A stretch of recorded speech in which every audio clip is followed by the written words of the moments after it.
know how some carriers give you so little for your older busted phone you just end up living with it?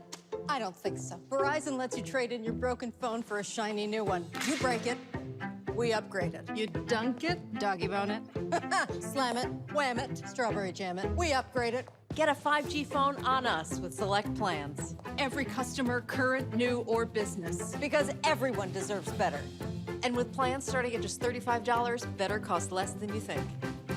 Today is Monday, November 29, 2021. Coming up on Roland Martin Unfiltered, streaming live on the Black Star Network. The state of Alabama, they are fining the city of Montgomery $25,000 for renaming a street after civil rights icon Fred Gray. Why? Because the law says you can't change any Confederate monuments. We'll talk with the mayor of Montgomery, Steven Reed, about this very issue. Two trials we have our eye on. Chicago judge begins questioning prospective jurors for former Empire actor Jussie Smollett's trial today in Chicago. And in Brooklyn Center, Minnesota, they're preparing for tomorrow's start the manslaughter trial of a former Minnesota police officer who fatally shot a black man while yelling Taser during a traffic stop for arrest earlier this year. A black man in New York who spent 39 years in jail for rape he did not commit is now a free man after discovering serious flaws with his prosecution. A star high school baseball player in the state transfers schools after a school assistant athletic director said the student got his speed not from running track but from running from the police. And some sad news to report. Designer Virgil Abloh, Florida lawmaker Carrie Meek, the man who broke the color barrier in golf at the Masters, Lee Elder, all passed away this weekend. Folks, it's time to bring the funk on Roland Martin Unfiltered on the Black Star Network. Let's go. He's got it. Whatever the biz, he's on it. Whatever it is, he's got the scoop, the fact, the find. And when it breaks, he's right on time and it's rolling. Best believe he's knowing. Putting it down from sports to news to politics. With entertainment just for kicks, he's rolling. It's on Go, Roll, Roll, y'all.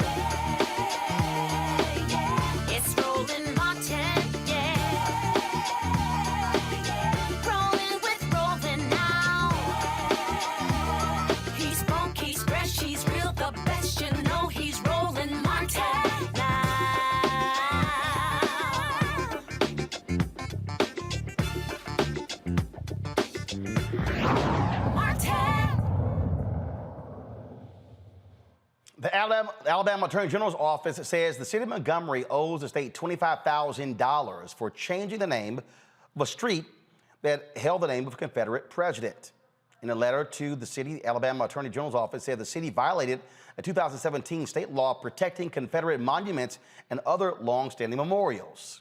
Last month, Montgomery city leaders renamed Jeff Davis Avenue for longtime civil rights attorney Fred Gray, who represented Rosa Parks, Dr. Martin Luther King Jr., and others. Now, of course, there was a major ceremony that took place in the renaming of this. It was a pretty big deal in Montgomery. But your Republican lawmakers, they have been staunch defenders of racist Confederates in that state. Joining us right now is Mayor Steven Reed. Mayor, glad to have you back on Roland Martin Unfiltered.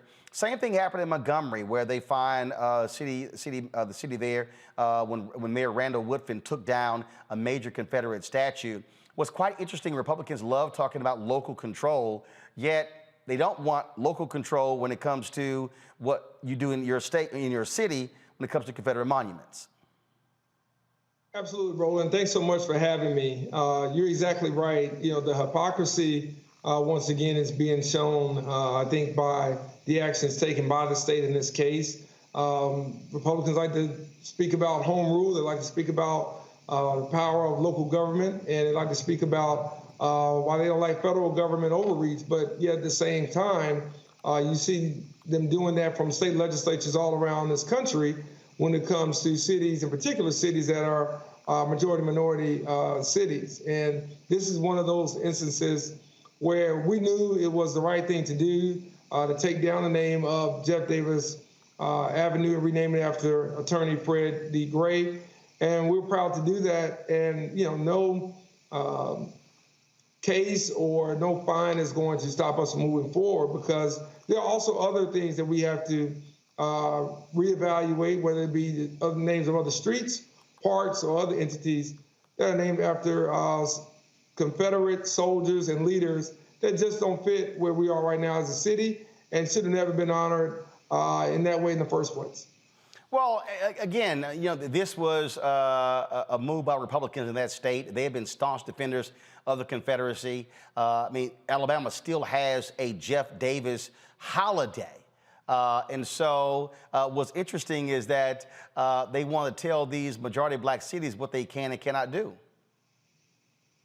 You're absolutely right. And I think, you know, what we're trying to do as mayors is, you know, push our vision for a new Montgomery, or in Mayor Woodfin's case, a new Birmingham forward. And really we want to turn the page on the past. And this is part of it. Look, I'm the first one to say that symbols, you know, matter, but systems matter more. And so this is part of what I've been trying to do in the 2 years that I've been elected as mayor here in this city. We worked on the systems. We continue to work to improve those and dismantle those that have been oppressive to many residents in this community. But we also know that we've got to change the perception of those that are living in this community, those that visit this community. And when you're in a place that the Equal Justice Initiative calls home, and you have the Memorial for Peace and Justice and the Legacy Museum, it's incumbent upon us as city leaders to make sure that we're forward-facing in terms of how we want the city of Montgomery to be viewed and how we want to project ourselves both internally to our residents as well as externally to investors, tourists, and other community partners, that we are really moving forward and we are really building toward a better future. Well, and the point there is a critical one, because, again, these Republicans in your state, they want to stay in the past where you're talking about moving it forward.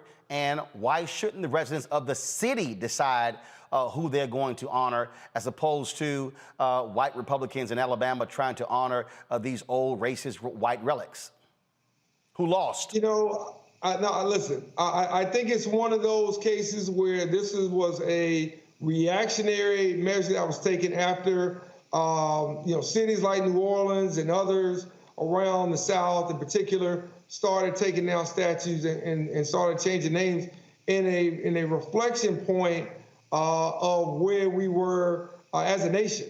And you saw this overreaching law come out and say not only did it apply to statues, but it applies to other monuments as well. Applies potentially to schools. Does it apply to streets? And those are things that we're questioning from our standpoint is, where does it stop and where does home rule begin?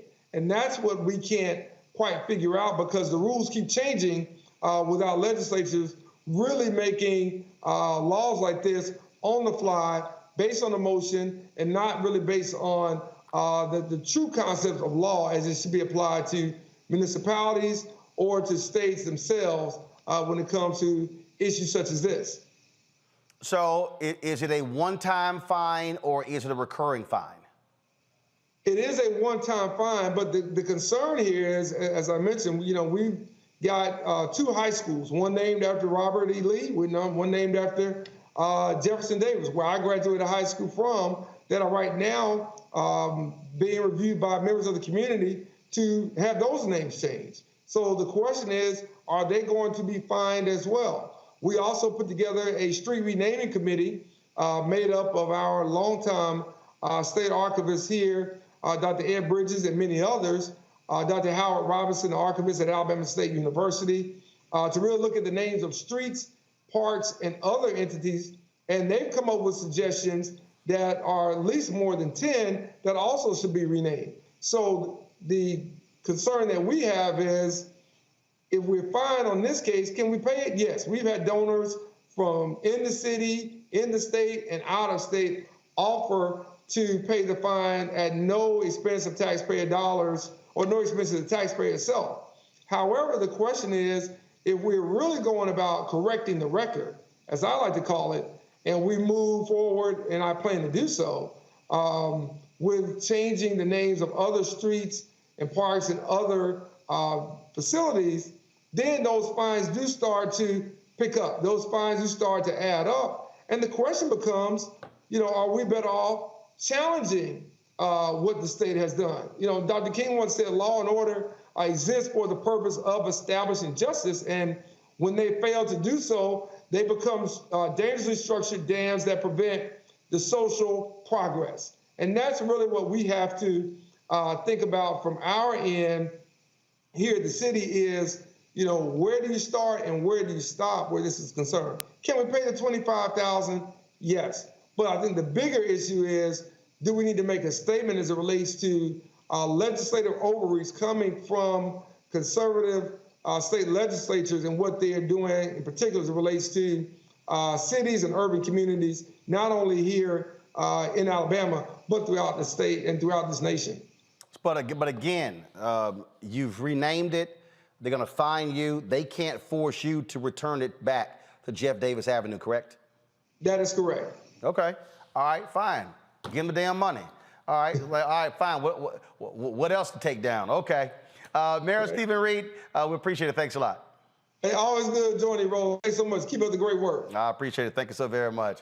All right, folks, bring my panel, Dr. Julianne Malveaux. She's the Dean of College of Ethnic Studies, California State University, Los Angeles. Dr. Omekongo Dibinga, Professorial Lecturer, School of International Service, American University. Maurice Davis, Civil Rights Attorney.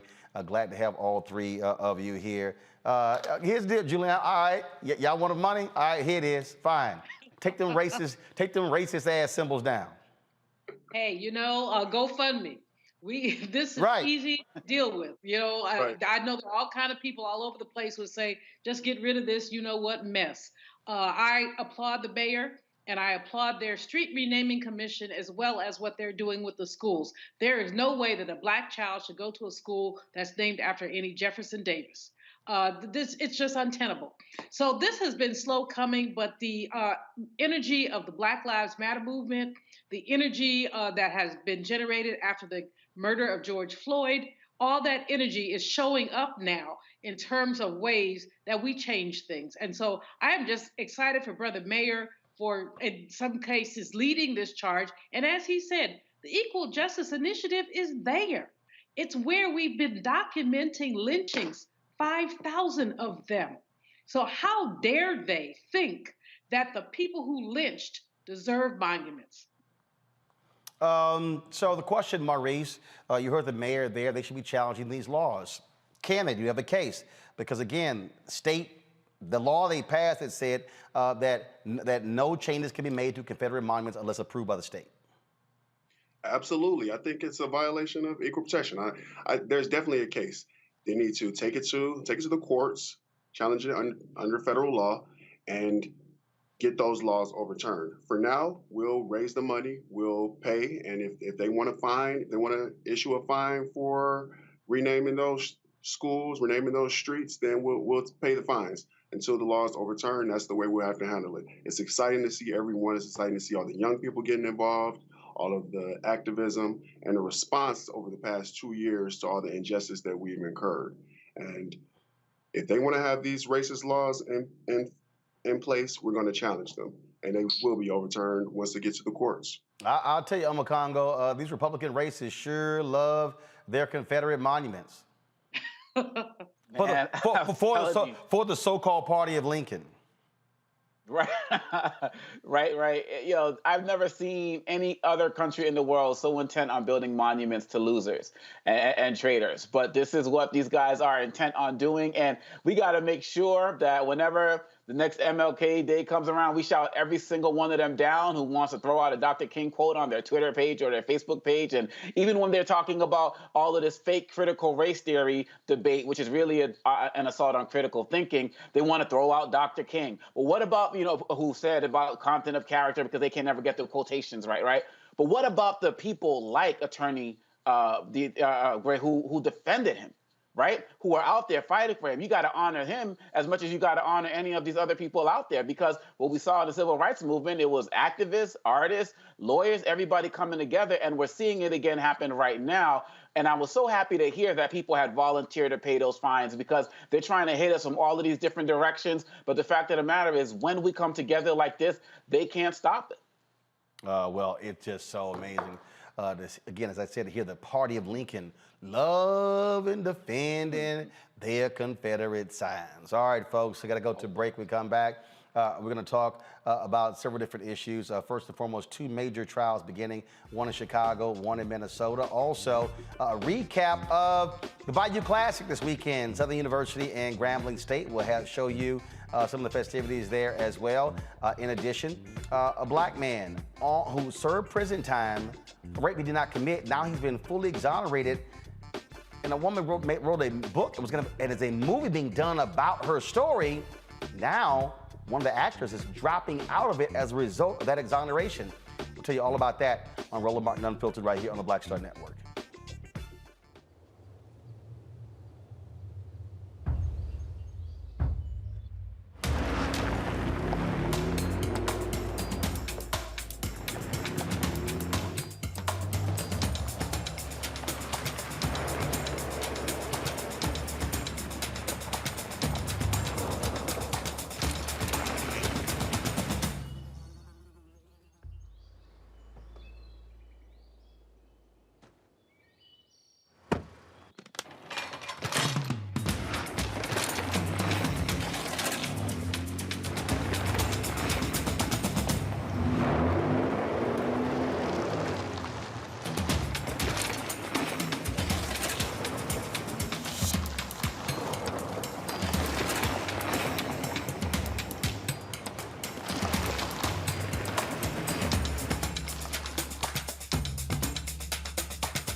Betty is saving big holiday shopping at Amazon. So now, she's free to become Bear Hug Betty.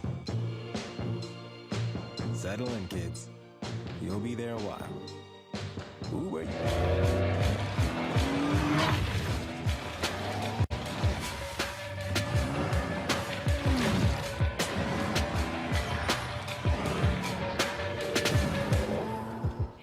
Stevens West. Yo, what up, y'all? This is Jay Ellis, and you're watching Roland Martin Unfiltered.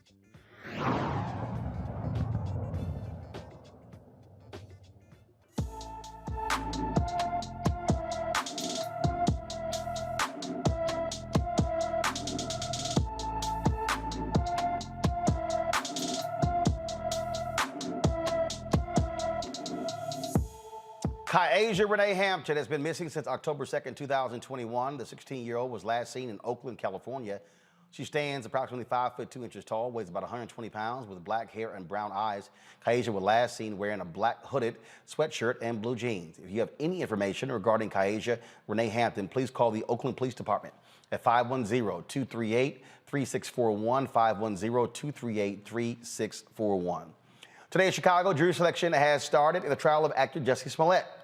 Smollett faces 6 counts of disorderly conduct for allegedly making false reports to police that he was the victim of a hate crime. In January of 2019, the Fox series Empire star told Chicago police he had been assaulted by men using racial and homophobic slurs, but the investigation alleges that the actor orchestrated the whole incident as a publicity stunt. Smollett has denied that and pleaded not guilty to all of the charges. Okay, now what's interesting about this is that the prosecutor's office of Kim Foxx, they decided not to pursue the charges, but the police upset, Mayor Rahm Emanuel, they all upset. They blasted her office for doing so, and then they chose to have a special prosecutor investigate, which led to these charges. So the question here, Omakongo, waste of money? It's amazing, how the city of Chicago is spending a lot of time, energy, and resources going after Jussie Smollett on this case. Oh, most definitely. Most definitely. This is revenge 101.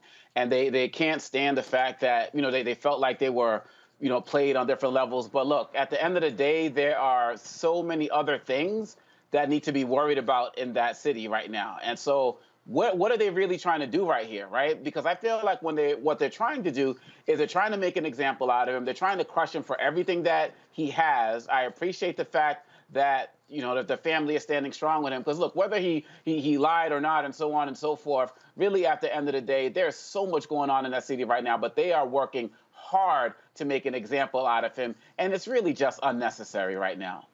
Maurice, is this a case that should be going to trial?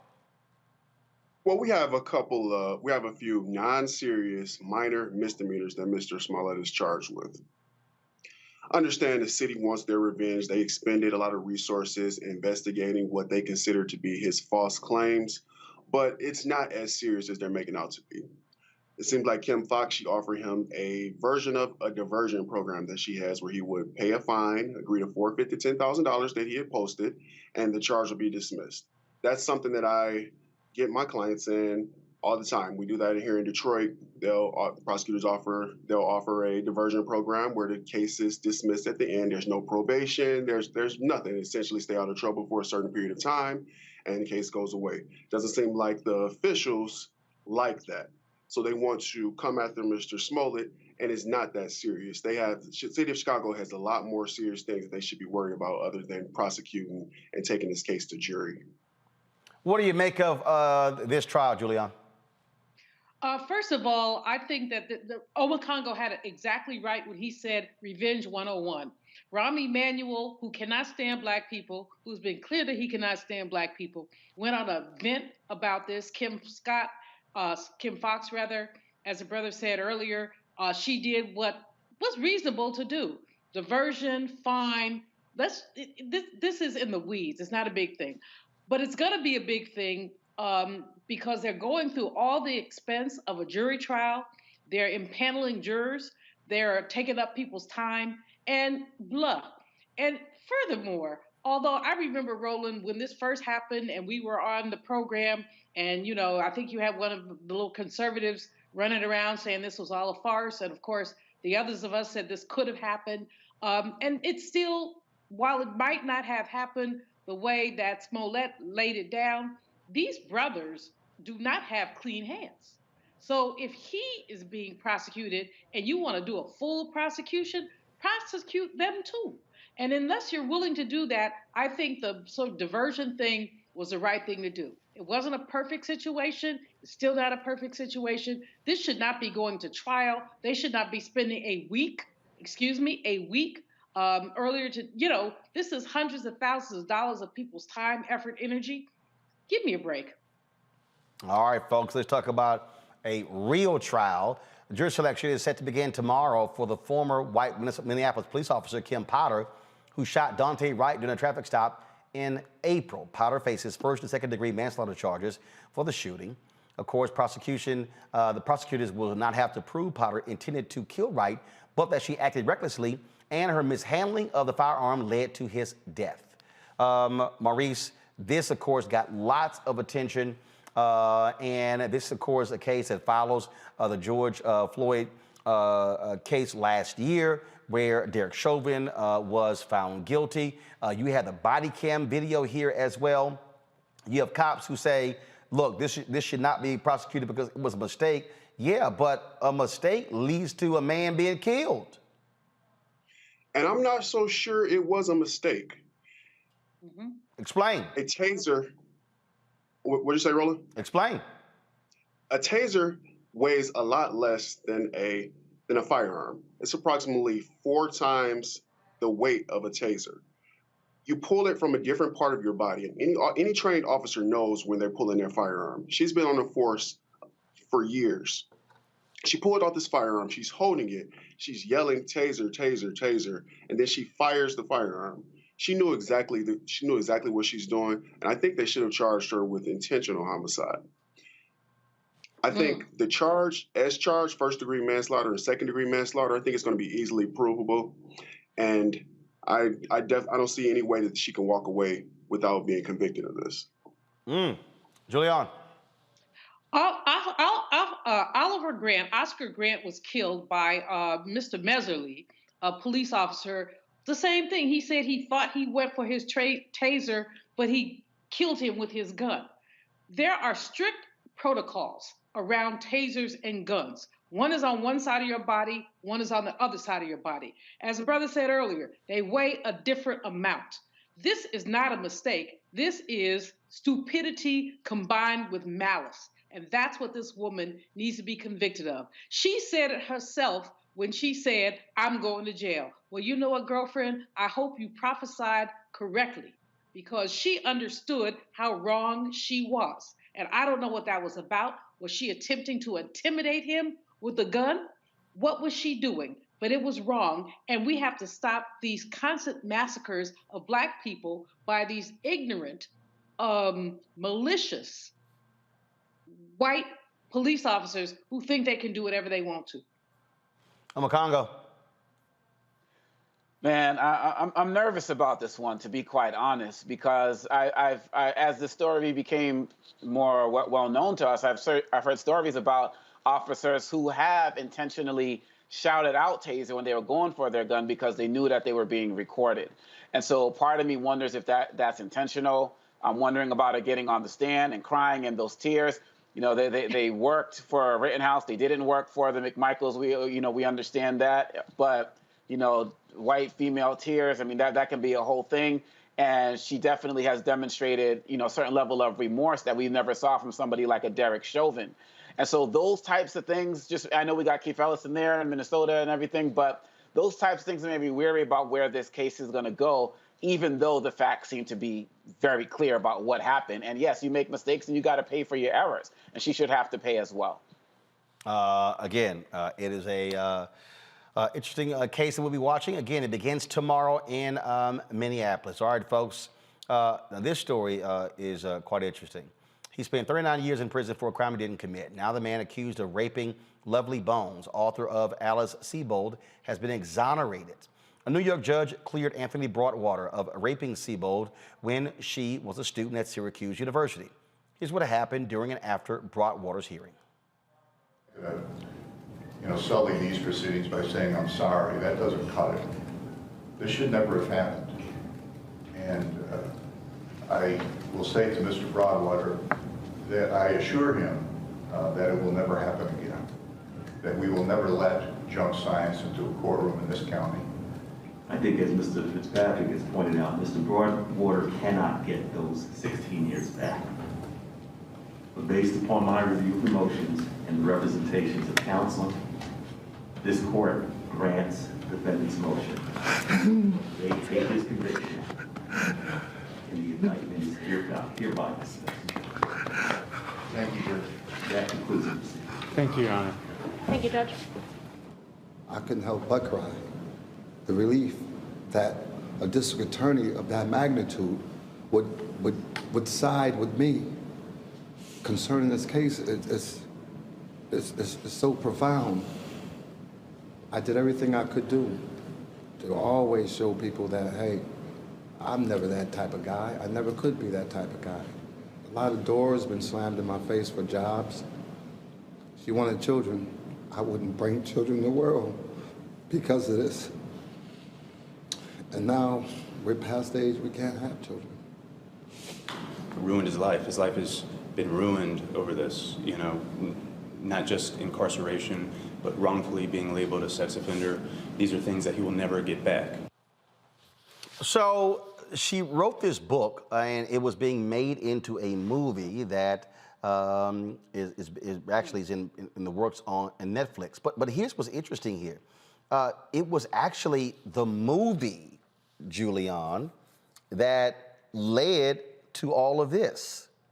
The folks who were working on the script, they discovered there were discrepancies between what she writes in the book and the actual case.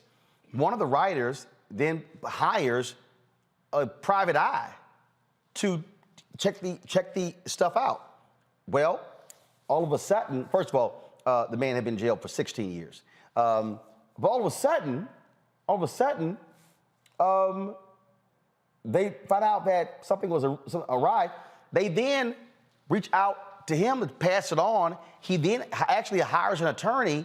That is what actually led to this exoneration. Now, again, the man here, first of all, Broadwater, he went to prison. He was released from prison in 1998, okay, when he was 38 years old. But this has been over his head for all of these years, and he finally gets exoneration. But it was the movie, the Netflix movie, that actually led to this. And as a result of the exoneration, the actor, Victoria Pedretti, she's dropped out of the movie. A previous executive producer also dropped out of the movie. She was supposed to play Alice Sebold. She says can't do it now because of this. And she's absolutely right. Who wants to play a lying piece of you-know-what who caused a man 16 years of his life? When he was crying, I want to cry too. He has lost so much. And, you know, white women clutching their pearls and putting their fingers on black men, it's got to stop. I didn't read her book, and I wouldn't read it if somebody sent it to me. I think that this is just disgraceful. But a widely noted author, I mean, perhaps she was mistaken, but she's held by this story, turned it into a book, turned it into a revenue source, turned her fake rape with her false accusation of this black man into a revenue source. Netflix needs to trash this movie. Her royalties need to go to this brother. This is more egregious than anything I could possibly imagine. So what happened here was that she identified him in court, even though identifying someone else earlier. Mm-hmm. That right there, Omakongo, and again, as they began to look into this, they said, look, there are just way more problems with this. She really couldn't identify who committed the rape, but it got pinned on him. At the time, a 22-year-old Marine. Man, just like Dr. Malvo said, I wanted to cry too watching that. And we could, I'm just thinking about the failures of the court system, that it would take somebody working on a movie to see some discrepancies that this court couldn't find. And why couldn't they find it? Because this was another throwaway brother who nobody cared about, despite his military experience. People always want to go down when they get these particular suspects, oh, they got a record, oh, they served time, or they dropped out of school, whatever. This man was in the military, you know, a veteran, 16 years of his life, and having to live that life. I know people who've had to go through the whole thing about coming out of prison for crimes they committed. I don't know anybody who's been on the sex offender registry, but to be on that in addition to already being an ex-convict, it is ridiculous. And somebody needs to come off some serious paper, because this brother has lost the opportunity. I'm thinking about my own kids right now. He's lost the opportunity to do that, right? He's lost the opportunity to raise a family, do things for the community, further serve his country, because he was in the Marines. And yes, Netflix needs to scrap this, but again, it shows how our judicial system just threw another brother away. And I'm hoping that he's going to get some form of justice for this, because there's so much of his life he just can't get back. What is interesting here is that the producer, Timothy Mucciante, this is what he said. The script was very good, but it didn't track the book as closely as I would have preferred, and that just made me wonder, why is that? Why do we have to gloss over these facets of the book? I was actually fired from the film because I was not cooperating with everyone. Some of the reports indicate that I left the film based on this, but they fired me as executive producer, and frankly, I was a bit relieved. There was so much angst about these issues. Now, the actor who was supposed to play Broadwater called and made it clear, as you see right here, he did not want the part anymore. And so you got that as well. So you have all these examples here where people had issues with this movie.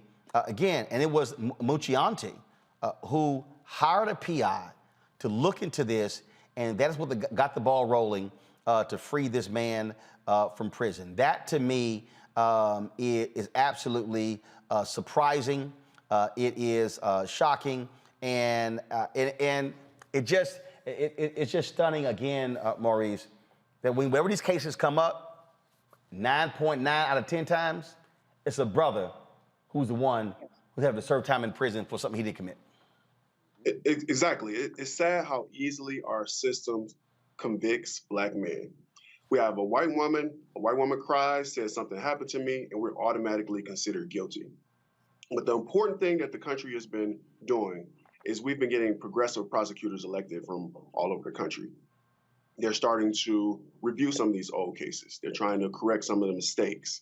And it's so unfortunate that so many individuals have lost years of their lives as a result of wrongful convictions, such as in this situation. We had recently Kevin Strickland, who was recently released after serving years after being accused of murder. We have Malcolm X murderers. Their convictions were recently overturned by progressive prosecutors. That's what we need. I'd like to see the shift that this country is making in correcting some of these wrongs and these injustices that our people have been ensuing for years. Well, actually, I got an idea. How about if Netflix does a movie on him? There you go. Yeah, there you go. Just saying. As Amakongo has said earlier, we don't know what happens to these brothers when they are falsely accused, when they are then released, when, like Mr. Strickland, as Maurice has mentioned, you get out, you don't have any money. Mr. Strickland, 60-some years old, he's not going to get Social Security because he hasn't paid into it. The state of Missouri has denied him any recompense because there's no DNA evidence. Well, there will be no DNA evidence because he wasn't there. How could there be DNA when he wasn't there? If the state of Missouri paid him the $36,000 per year that they say they pay people, he get $1.5 million. Well, thank you, GoFundMe, for the people who raised the money, but that ain't the bottom line. The bottom line is they keep crushing Black men, and we need to know how people survive. That's a Netflix movie. All right, folks. Hold tight 1 second. When we come back, we'll tell you about an athlete in New York State who left his high school when a white official told him, oh, you got your speed by running away from the cops. Wow. And we remember the great golfer Lee Elder, who passed away this morning. In addition, Congresswoman Carrie Meek, a lawmaker out of Florida, she also passed away. In addition to a prominent young designer taken too early as a result of cancer. Plus, our recap of the Grambling Southern action this weekend at the Bayou Classic. You're watching Roland Martin Unfiltered on the Black Star Network.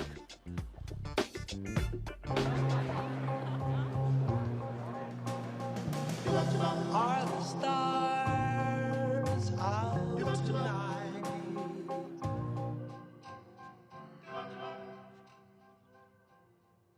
Alexa, play our favorite song again. Okay. I only have eyes for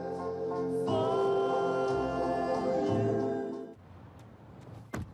Oh, that spin class was brutal. Well, you can try using the Buick's massaging seat. Oh, yeah, that's nice. Can I use Apple CarPlay to put some music on? Sure. It's wireless. Pick something we all like. Okay, hold on. What's your Buick's Wi-Fi password? Buick Envision 2021. Oh, you should pick something stronger. That's really predictable. That's a really tight spot. Don't worry. I used to hate parallel parking. Me too. Hey. Really outdid yourself. Yes, we did. The all-new Buick Envision, an SUV built around you. Once upon a time, there lived a princess with really long hair who was waiting for a prince to come save her. But really, who has time for that? Let's go. Feeling myself. I'm feeling She ordered herself a ladder with Prime one-day delivery, and she was out of there. I want some hood girls looking back at it and a good girl in my tax bracket. Now, her hairdressing empire is killing it. And the prince? Well, who cares? Prime changed everything. But I'm back at it and I'm feeling myself. Hi, everybody. This is Jonathan Nelson. Hi, this is Cheryl Lee Ralph, and you are watching Roland Martin, Unfiltered. All right, folks. Quite an interesting story here. Star athlete Tony Humphries is transferring from Iona Preparatory School in New Rochelle, New York, after the assistant athletic director, Bernard Mahoney, made a racist remark to him. Now, Humphrey is a baseball player, signed up to run track. Now, he's a major athlete, already deciding where he's going to go to a major Division I school. Now, Mahoney asked Humphrey why he wanted to run track. Well, Humphrey said he wanted to gain speed for baseball. What did Mahoney say to him? Oh, he gained his speed by running from the police. Humphrey was pissed off, so he came home, told his parents, and they're like, you're transferred to the public school. Humphrey said he's experienced racist incidents before and reported to school officials, but nothing was ever addressed. Humphrey announced his transfer on his Twitter account, quote, I'll be continuing my high school career at home. Pumped to return to Walter Panis and will bring a championship back to Cortland. Mahoney has since resigned. Students staged a walkout as well in support of Humphrey. You got your speed by running from the cops. How about that, Omakongo? Wow. Wow, man. First of all, he should be fired. He shouldn't have an opportunity to resign. And I work in schools, public, private, and charter all across this country, and this happens on a regular. I really respect this young brother for exercising his agency. We're seeing guys younger and younger exercising their agency and their choice to understand their value, to let them know I don't have to put up with this. There are a lot of other kids who don't have that same level of platform or fame to be able to make a move like that, and they're kind of stuck in those situations. But I'm hoping that this will further call that out because it's happening more often than we know. And kudos to those students also. But look, man, this happens all of the time. And this is not, I'm sure this is not the first instance, because the brother said that there have been many instances of this happening. And I really believe that these guys really got to get on point in terms of understanding that these kids are waking up. They've been inspired by people like Colin Kaepernick and just so many other people out there, and they have a platform as well. I'm sure that this brother has more followers than the guy who resigned. So they're going to be drawing more attention to this, and these schools better get on point right now because there's going to be a lot of cameras showing up on these doors as these stories start to come out even more. Julian. You know, first of all, I got to give kudos to my alma mater, Boston College, for he has chosen to go there, and I'm excited about that. And I hope that BC acts right, and usually they do, but not always. These PWIs don't always know how to act around our people. But secondly, I think that that Mahoney, whatever his name was, should never be allowed to work with young people again in his whole entire lifetime. I mean, this is not the first time he's made these kind of comments. Clearly, he's done it before, and clearly he's gotten away with it. This young brother has actually said there have been comments before. He reported them. He took it to the top. They didn't do anything. So his parents probably said, look, enough is enough. Our child does not need to be denigrated by an idiot who doesn't have enough sense to applaud his commitment to his athletic career. So, again, as Omakongo says, our young people are saying over and over again, we ain't putting up with this. Before folks put up with it, we swallowed it. We said, okay, well, it just was that one time. No, this is systemic. It is a systemic way of treating young Black men and women, especially when they're athletes, but also when they're scholars. It has to stop. You know, this is the thing here, Maurice, is like the brothers just trying to play baseball, but look, it is. Look, you got these old white folks, and that's how they think. And so imagine what they say about other athletes. Exactly. It's completely outrageous. And as Omakongo stated, it happens all the time to African Americans in different situations. As a criminal defense and civil rights lawyer, I talk to an individual who may be charged with their first offense every day. I hear the comments that are made from police officers and people in the community about a person who has a lack of criminal history. They may make a traffic stop, pull this person over, run their background and say, oh, wow, you're 25 years old and have no criminal record, or you're 40 years old, you have no felonies. Historically, African Americans were portrayed as criminals, and this faculty member was completely out of line, perpetuating that stereotype. Yeah, all black people have some contact with the law, have some type of criminal history. He was racist. He was completely out of line. His comment was uncalled for, and I'm glad he's no longer employed. All right, folks, it's a nearby state, New Jersey, where Rutgers University has inaugurated its first black president, Jonathan Holloway, earlier this month. He is the 21st president in the school's 250-year history. He's been in office for 18 months, but his inauguration was postponed due to the pandemic. Before Rutgers, he held leadership positions at some of the nation's most prestigious universities like Northwestern University and Yale. And so we certainly congratulate him on his inauguration. All right, folks, we come back. We're going to talk Bayou Classic, our wrap, if you will. Also, we'll talk to Rodney Brooks about fixing the racial wealth gap in America, and we'll pay tribute to some of our elders, now ancestors, including golfer Lee Elder, Congresswoman Carrie Meek, as well as one of the world's top fashion designers, Virgil Abloh. That is all next on Roland Martin Unfiltered on the Black Star Network. Don't forget to download our app. Our goal is to get 50,000 downloads by the end of December. So please download it on your Apple Android phone, Apple TV, Android TV, Roku, Samsung TV, Xbox, Amazon Fire Stick as well. And also, if you want to support Roland Martin Unfiltered, please do so by joining our Brina Funk Fan Club, where every dollar you give goes to support what we do every single day. And so Cash App, $RM Unfiltered. PayPal is R Martin Unfiltered. Venmo is RM Unfiltered. Zelle is Roland at RolandSMartin.com. Roland at RolandMartinUnfiltered.com. Folks, I'll be back in a moment.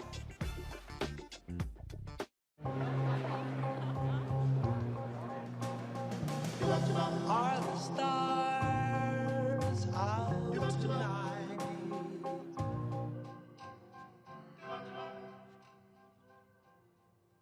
Alexa, play our favorite song again. Okay. I only have eyes for you.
Maureen is saving big holiday shopping at Amazon. So now she's free to become Maureen the Merrier.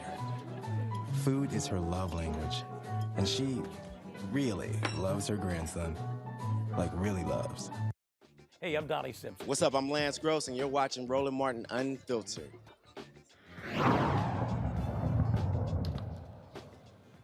In the United States, there were more than 400,000 children in foster care waiting to be adopted. Of those children, 23% were black, 44% white, and 22% Hispanic. In 2020, more than 50% of adoptions that involve a public agency were for white children, 17% were black, and 20% were Hispanic. November, of course, is Adoption Awareness Month. Joining us right now is Jasmine Sanders, who joins us from Los Angeles. Jasmine, glad to have you on the show. So let's talk about this issue. Why is adoption so near and dear to you? First of all, thank you so much for having me on the show. I appreciate it. I follow you on social media. You've been on our show several times. It's my first chance being on your show, and what a wonderful opportunity to talk about adoption. First of all, I'm adopted. And for many years, it was a subject that I did not feel comfortable speaking about. I didn't talk about it, A, because I was ashamed, and B, because there were so many misconceptions about adoption, about children who were adopted.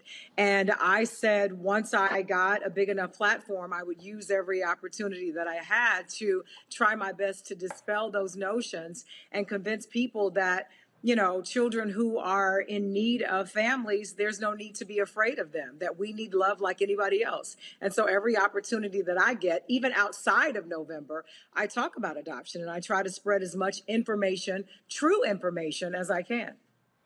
And when we look at these numbers, I mean, there's so many African-American children who go without. So what about the outreach? What about that effect? Because we look at the numbers, an increasing number of Americans are deciding not to have children. Right. And the other thing is, there are so many people who are deciding not to have children. There are a lot of women who wait. You know, it's no secret that, you know, as a woman, it's very difficult in this country, especially as a Black woman. We spend the majority of our lives working and climbing that ladder of success. And by the time you look up, you're in your 40s, you know, sometimes your late 40s, maybe even 50s before you take a breath, which is required, right? Because you have to give it all of your time. That is your baby. And by the time you look up and you're ready to have kids, it's either too late, too difficult, or financially, you know, maybe you're not in a position to do so. And for whatever reason, a lot of people don't think about adoption because either the stereotype that's out there, or it's just kind of like the last resort. But then the thing that really upsets me the most is we become highly critical when we see other people outside of our race adopting these Black children. And I have a problem with that. It's one thing that, you know, we say it takes a village to raise a kid, but you can't get mad when other villages are raising our children if we don't want to. Questions from our panel. Let me start with you, Maurice.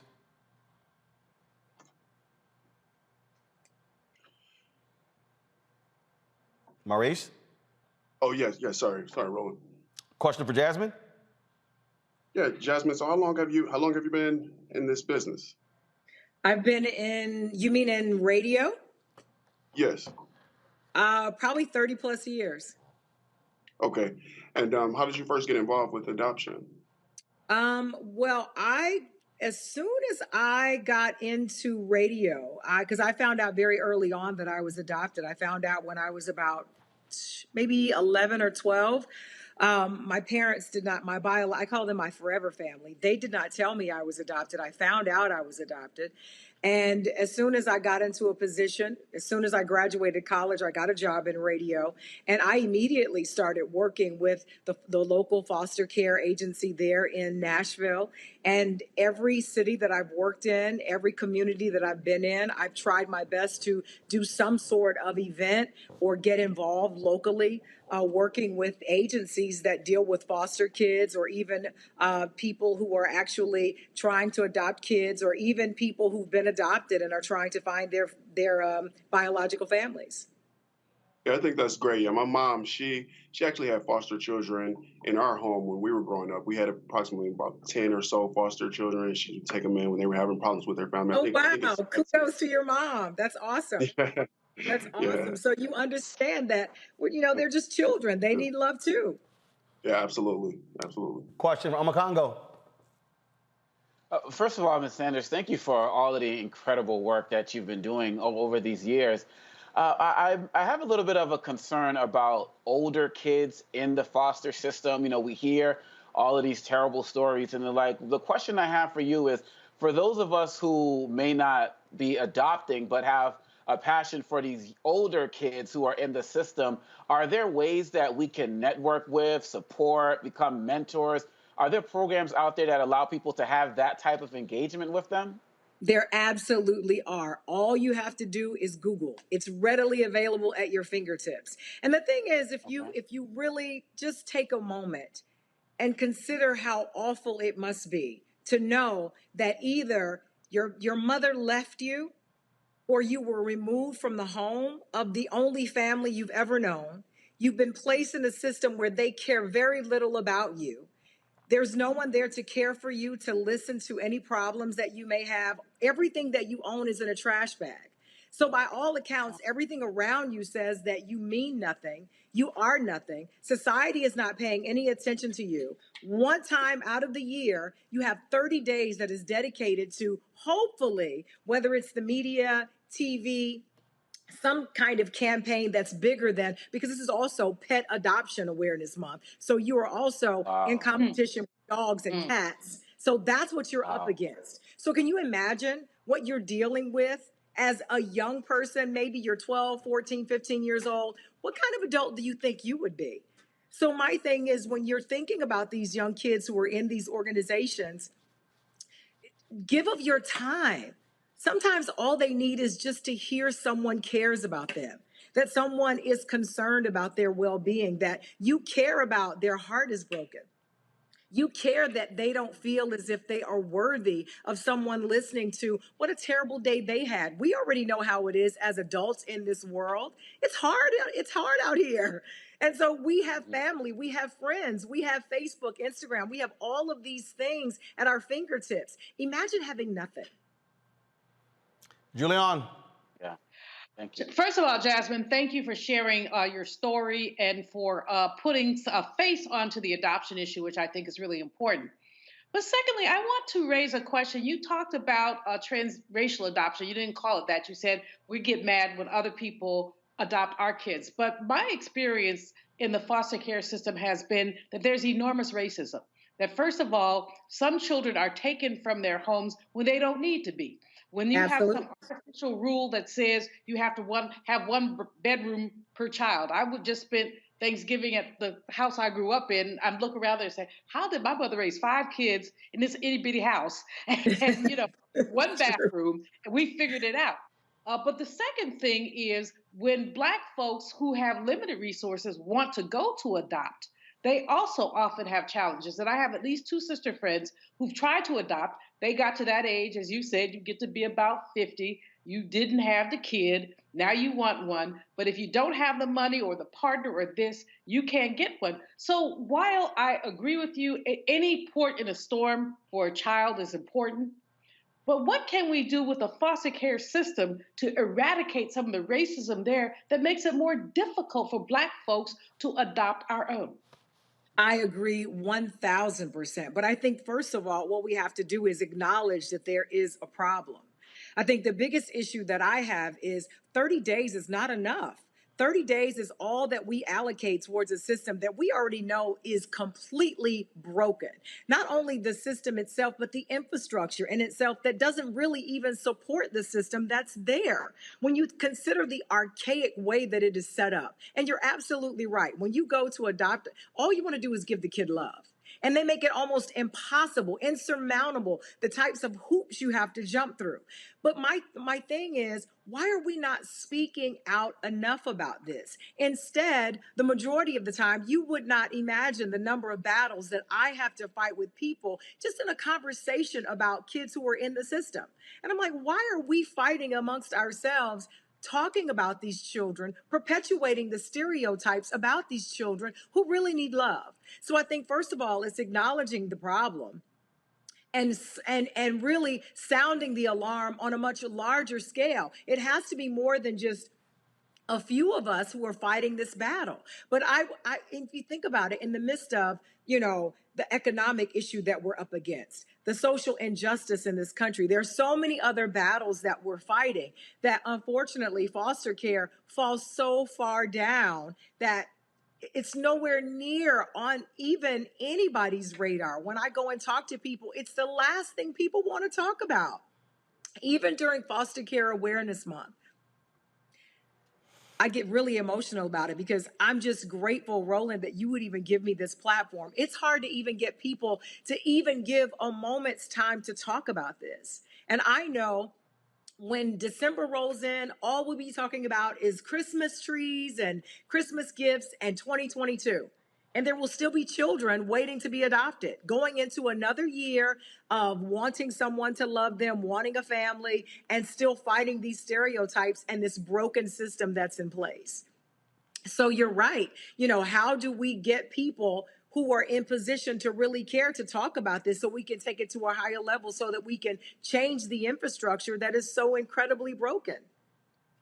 I wish I had the answer to that, but I don't. All right. Jasmine Sanders, we certainly appreciate it. Thanks so much. Again, hopefully more people will look at the idea of adopting, especially the many African-American children who are looking for a home. Thank you so much for your time. I appreciate it. All right, folks, we come back. We'll talk about the racial wealth gap, how we can close it. Also, Thank you. We will talk about the fun we had this weekend, covering the Bayou Classic in New Orleans, the 48th annual Bayou Classic. We partnered with Coca-Cola on that, so we look forward to sharing that with you as well. Plus, we will pay tribute to three folks who are now ancestors, including golfer Lee Elder. Folks, you're watching Roland Martin Unfiltered on the Black Star Network.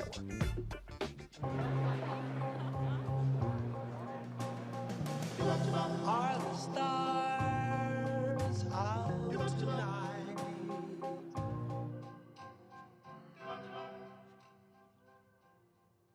Alexa, play our favorite song again. Okay. I only have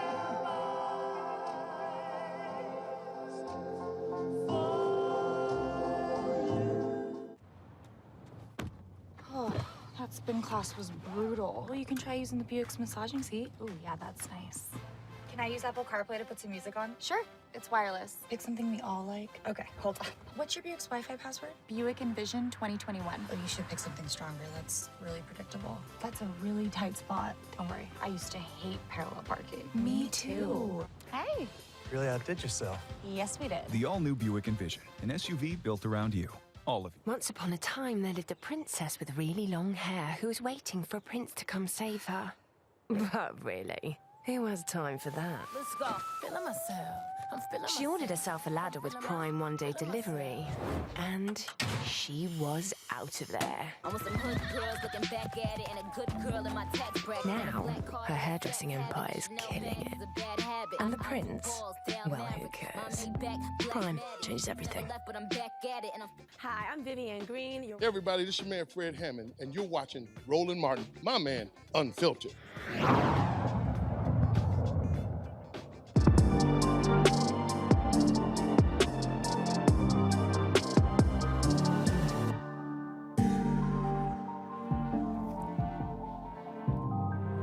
Folks, you've often heard us talk about the racial wealth gap. Of course, it has long plagued this nation. But what can you do to combat it? His new book is called Fixing the Racial Wealth Gap, Racism and Discrimination. Rodney Brooks provides financial literacy and security for Black Americans with the knowledge to build generational wealth. He joins us now from his home in Silver Spring, Maryland. Rodney, glad to have you on the show. And by the way, Rodney is, along with me, folks, a fellow inductee into the 2021 National Association of Black Journalists Hall of Fame. And so that virtual ceremony is going to be held on this Saturday. And so, Rodney, congrats on that. Thank you. Thank you. Thank you for having me today. All right. So, okay, we hear a lot about the racial wealth gap. And others, obviously others say the only way you can fix it is with reparations. Well, that requires hell of a whole lot. So if you're waiting on that, you might be waiting for a very long time. So the question is, what are you saying that can be done? Well, right now. Yes. Well, one of the things I really stress is financial literacy. You know, and we don't know enough. We don't talk to our children about money. We don't talk to our children about finances, and so. You know, the big part is just talking to your children, talking to that next generation about financial planning. And a big part of that is getting some financial help where you need it, which may involve getting a financial planner. And we know there are not, a whole lot of black certified financial planners, but there are some, and I think there's the Association of African American Advisors that can be a source. But if you need help, with your finances, and we know Black people don't invest in stocks, Black people aren't saving for retirement, so we know Black Americans need some help. So get it where you need it. And I try to make this thing as simple as possible and for us to think differently when it comes to money, Rodney. And I remember I was speaking in, there was a housing complex in Bryan, Texas. And I remember this woman, she was saying, look, I don't have no money. She says, I have no extra money. She kept going on and on. And then there was she had a soft drink. And I said, got a question. How much did that cost? And she's like, what do you mean? I said, what you're drinking, how much did that cost? And she said, well, what do you mean? I said, well, how much did it cost? I said, did you pay for it? She says, yes. Then she told me. I said, did you have to drink the soft drink? Could you drink water? Now, I said, that was $1.70. I said, so I just asked her, how many soft drinks do you buy a week? I said, how many bags of chips do you buy a week? And she looked at me and she said, so you're telling me that if I didn't buy the soft drink, I could save that? I said, yeah. I said, let's just talk about it. I said, if you didn't buy a soft drink and a bag of chips a week, that's $354, right? I said, in a month, that's $16. I said, in a year, I said, walk through it. She looked at me like I was crazy, and she said, is that simple? I said, yeah, actually it is. And I think part of the problem here is that we make this complicated when it's not complicated, but if somebody doesn't explain it to you in that way, then you really don't understand what it all means. Well, that's a really good point. It's simple, but you have to make some choices. And one of the things that concerns me is that when Black people are offered a 401k, many are not signing up for it.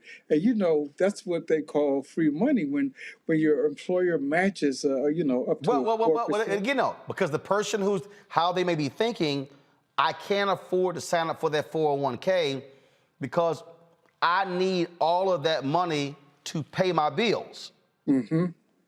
That's sort of how so I get that thinking, but what you're saying is, yes, you then have to adjust your bills to accommodate the 401k because you're going to need and want that savings. Yes, and when you can't wait until you're 50, 60 years old to say, uh-oh, I didn't save anything for retirement. Financial planners always say it's never too late, but it is. You're stuck in that cycle if you wait until you're 60 and say, okay, then you're stuck getting Social Security, and that's why I have, I stress compound interest. People saving money, and then that money is growing with interest, earning interest. And once you look at the numbers on that, it gives you a whole new perspective on saving. And once you start going into this as well, when you start looking at decision making, do you buy a car? Do you lease a car? How long do you do it? Do you pay it off? Things along those lines. I remember when I got my Navigator. This was probably 2008. My financial advisor, she said, don't buy it in cash. I said, yes, I will. And because I didn't want to have to sit, I wasn't going to sit there and pay the interest on it. Well, the same Navigator I've had 13 years. So I paid $49,000 for the vehicle. I haven't had a car in 13 years. Now, yes, there's been maintenance, things along those lines, but I made the decision because my deal was I sat down and I was like, wait, I'm not about to pay this interest on the damn car when I got the money right now. Well, actually, I'm glad you brought up cars because that's one of my pet peeves. And it's the way when you go to buy a car, the car dealers will talk to you about the payment, not how much the car costs, okay, and not how much the interest is. And I've had experiences where I said, I don't care what the payment is. I want to know what the interest is and what the price is. And the car salesman said, why? It's like, but it's to their advantage because people going in there looking for a low payment and they take advantage of that. And in one point in the book, I look at what it costs, to buy a car paying 2% interest versus 11 or 12% interest, and that amount is enormous, Roland. It's really scary when you look at those kind of numbers. Yeah, because you factor in the credit report, and then your interest rate is based upon that particular credit report. You know what? And I do really love you're stuck on stupid people out here. I got somebody who's in our chat talking about, oh, that comment was dumb. You said you can move your way to wealth by $1.70 at a time. Well, actually, you can. Because the whole point to the idiots out there, Bob Sanders, who's running his mouth on YouTube, the point of this is to get somebody in the habit of making different choices with how they spend money. And so if somebody right now is not saving anything, they literally have no saving. We ain't even got to investing. It's getting somebody started on the path of rethinking their spending habits. And so then when you do that, then you start thinking about, well, how much time am I eating out versus making my food? How much time am I spending on designer items versus I'm buying this? And so that's really what it is. And to your point, we often don't have folks having a conversation. Van Jones told me this here, his former wife is white. And Van said, when he said, when my wife's daddy calls her, the conversations they have about money are totally different than the conversations I have with my parents. He said, my parents are calling and it's about so-and-so need $300 for this or $400 for this. He said, whereas their conversations are about annuities and trust and things along those lines. He said, it's a totally different conversation. And so that's what I'm trying to get to for the fools out there who say, oh, you shouldn't be thinking that small. If you can get somebody who's saving zero, start saving $1 a week, at the end of the month, they're a hell of a lot further than they were at the beginning of the month. And as it grows, they'll be more confident. But just as importantly, they are teaching their children to save as well. And so you're having an impact because, we talk about generational wealth.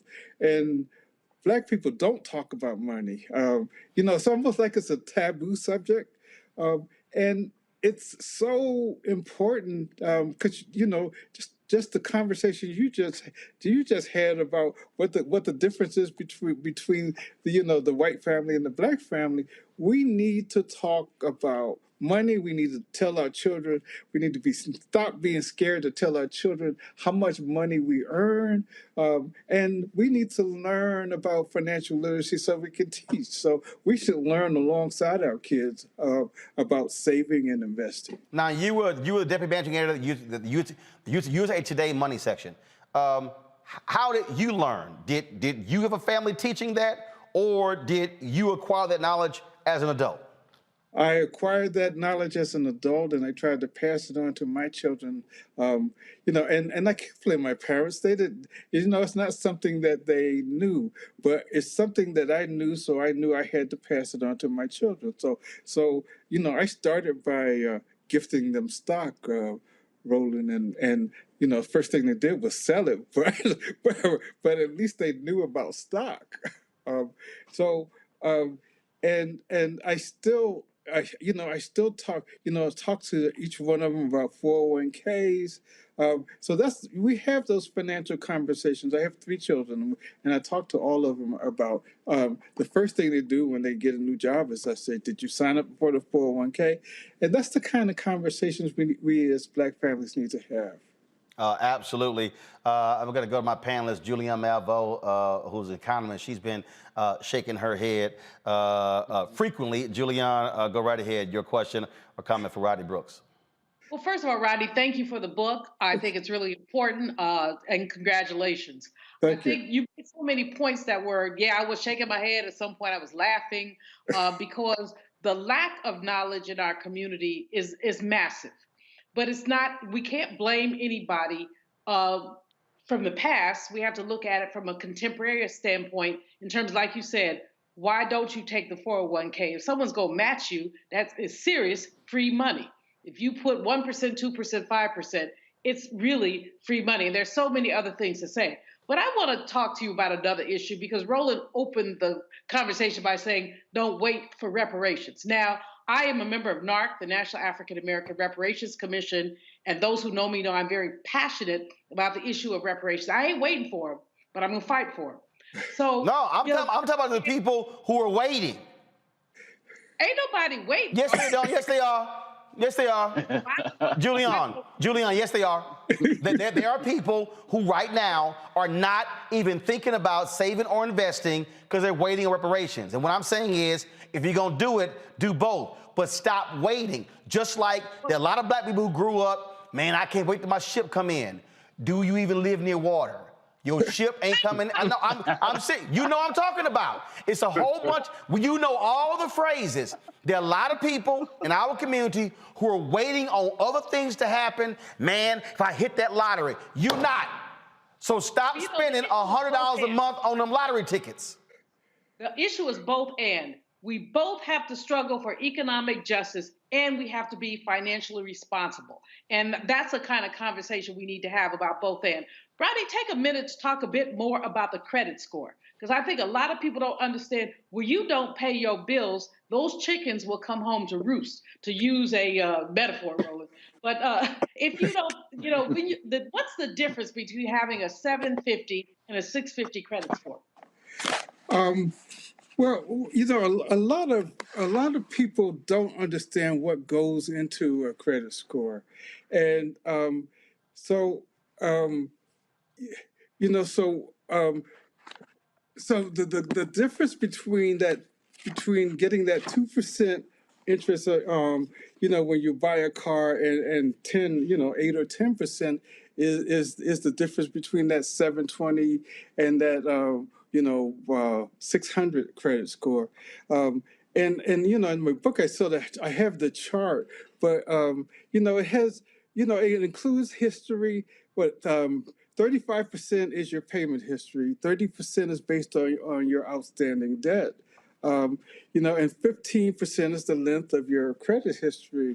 And then if you get new credit cards, if you even apply for new credit cards, that does count. My wife and I were looking at getting rid of a couple of credit cards, and we didn't do it. We just stopped using them because even getting rid of credit cards can lower your credit score. It's just there's just so many things that people don't understand about credit scores. Well, I'll tell you, for me, I went through bankruptcy 2004 and then 2008, and my whole deal was, you know what? I started breaking down, what are you actually using credit for? I mean, seriously. I mean, it really came down to just two things, a car or a house. That's really what it came down to. And so for me, then when I realized, they were like, well, Roland, you keep paying stuff off, hurts your credit score. I was like, you know what? Well, damn the credit score. I said, I'm just going to focus on being debt free. And so damn the credit score. Because look, if it just got to the point where it's a game. I did a whole 1 hour show when I was on TV One on credit. And it is a game that is being played that we're getting screwed with. And it's the people who are getting furniture on credit, who are living that. That's who they're targeting when it comes to the credit deal. And I just got to the point, Rodney, where I was like, you know what? Damn it, y'all, give me whatever number you want to, but I ain't trying to buy another house or another car. If I do, I'm gonna pay it in cash because I'm trying to live a debt-free existence, and I didn't want to get trapped in that whole world of, well, this car, don't pay it all off. I'm like, damn that. Look, I ain't trying to pay it off. I ain't trying to even look at it.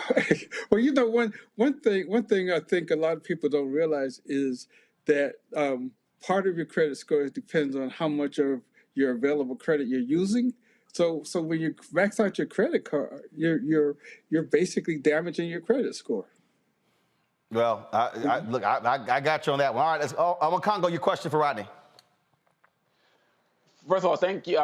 Thank you for what you're sharing with us tonight, and congrats to you both on the induction into the NABJ Hall of Fame. I think that's awesome.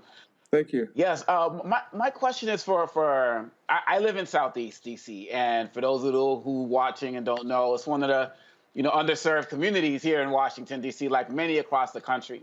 With many of us who live in these communities doing, working and really just concentrating on maybe working full time and not being around our kids so much because we're so caught up in just the daily grind, do you think it's time that we start getting these financial literacy programs in our schools so that the kids can start young during the day learning about that? And quite honestly, I've seen situations where they've learned stuff that they've brought home to their parents to teach them.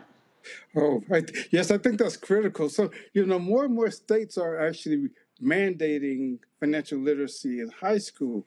But, one good example is the Ariel Academy in Chicago, and I know Roland knows about it, where they start teaching kids in kindergarten, and by the third grade, they're basically turning over stock portfolios for them to manage. And the good thing about that program at the Ariel Academy, started by John Rogers, is that the parents get involved, and while the kids are learning and they end up earning money on stock portfolios, that their parents are learning also. And I think that's a really key part of this is helping their parents learn as the children learned, and that encourages them even to learn even more about financial literacy.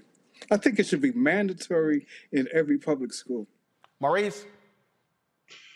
Well, first off, I want to thank you for addressing this topic, and congratulations on your book. I think it's very important for our community to educate ourselves about financial literacy. I wanted to address Black-owned businesses. How do you think we go about getting funding and visibility of our Black-owned businesses, and in turn get each other to consistently support our Black-owned businesses that are within our communities? I did do a chapter on Black-owned businesses and why they fail at such a high rate. And one person put it, one of the experts I talked to put it in the way I really hadn't thought about it is we go for low-hanging fruit. So when it comes to businesses, instead of going for something that's different from everybody else out there, we're going for what everybody else is doing. We're also undercapitalized, and most of the time we don't have a business plan. All of those things lead to a really high failure rate. And I've talked to Roland before about businesses and the importance of growing beyond the one-person business. But I think think about not just thinking about it, but writing a written business plan is imperative. And looking at your market and looking at who you're going to be selling to, and we don't do that enough. And I think that's why we fail. All right, folks. The book is called "Fixing the Racial Wealth Gap: Racism and Discrimination Put Us Here, but This Is How We Can Save Future Generations." Rodney A. Brooks. Folks, get a copy of it, and please employ what he lays out in it. Rodney, we appreciate it. Thanks a lot. Okay, thank you. All right, folks, got to go to a break. We come back. Again, we lost some major figures this weekend. We'll share those with you when we come back. Plus, we'll do our recap of the Bayou Classic this weekend right here on Roland Martin Unfiltered on the Black Star Network.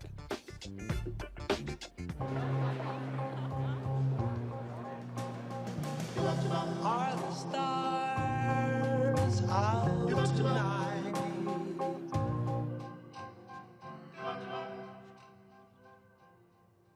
Alexa, play our favorite song again. Okay. I only have eyes for you.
Maureen is saving big holiday shopping at Amazon. So now she's free to become Maureen the Merrier. Food is her love language. And she really loves her grandson. Like really loves. Y'all know who Roland Martin is. He got the ascot on, he do the news. It's fancy news. Keep it rolling. Right here. Rolling. Roland Martin. Right now. You are watching Roland Martin, Unfiltered.